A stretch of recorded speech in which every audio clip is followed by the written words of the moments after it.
Merci na réflexion. Merci na bandeko na biso oyo bo zali kosunga biso mpona réflexion. Ngai nazali ndeko na bino. Napesi merci na mama oyo Rebecca apesi biso question ya motuna oyo ezalaki samedi.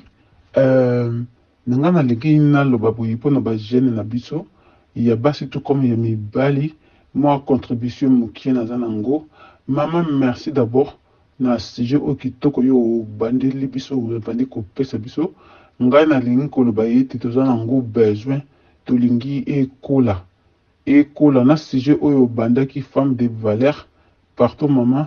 et je m'excuse mais na sengi continuer. Pour ezana makambo mosusu to yebaka te ko yokana na bande ko pe na baninga et ko sala biso ki to yokaka. Pe to changer conception na biso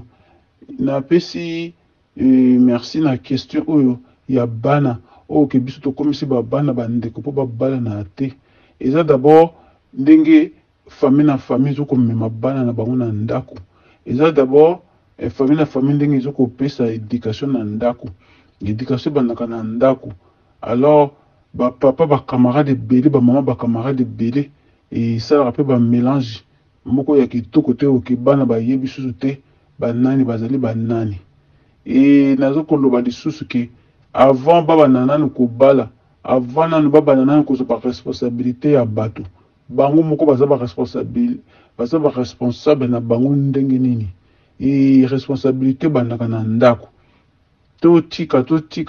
ko sala makambo nyonso bandeko ko sala makambo nyonso ba cousin to comme ba cousine ezo sala bana bayoka na basoni ezo sala pe bana bala na te pone bayebi baza bandeko bayebi ke ba mesani nayebi ke comment nayebi ke makambo zaka moi lolenge moko te na bato mosusu moto mosusu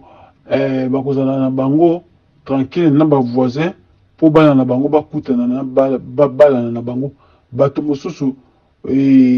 baza bandeko te ndenge olobaki mama samedi mais bakomi bandeko mpona nini bamesani alors il faut kolobaka na bana oyo baza bandeko na biso te mais bazali bafamille pardon baza bandeko na biso te mais bazali bacamarade oyo tomesani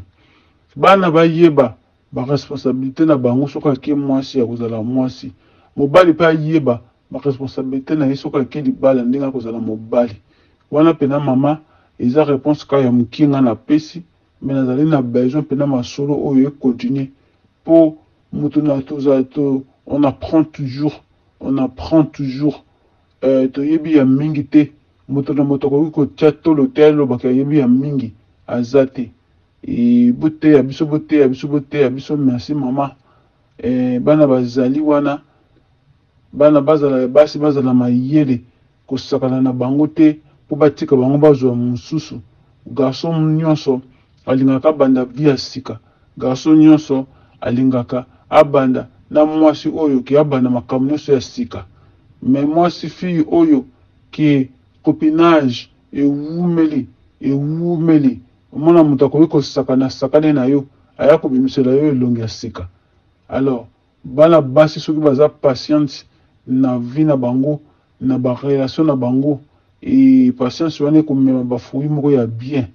et merci beaucoup maman hein? Merci beaucoup penza naza kosepela pena naza koyoka bino ata mikolo nazalaki te nakendaki Brazzaville kosunga makambo moko mosusu alors nazongi nayoki émission nalobi te napesa contribution na ngai et merci beaucoup merci.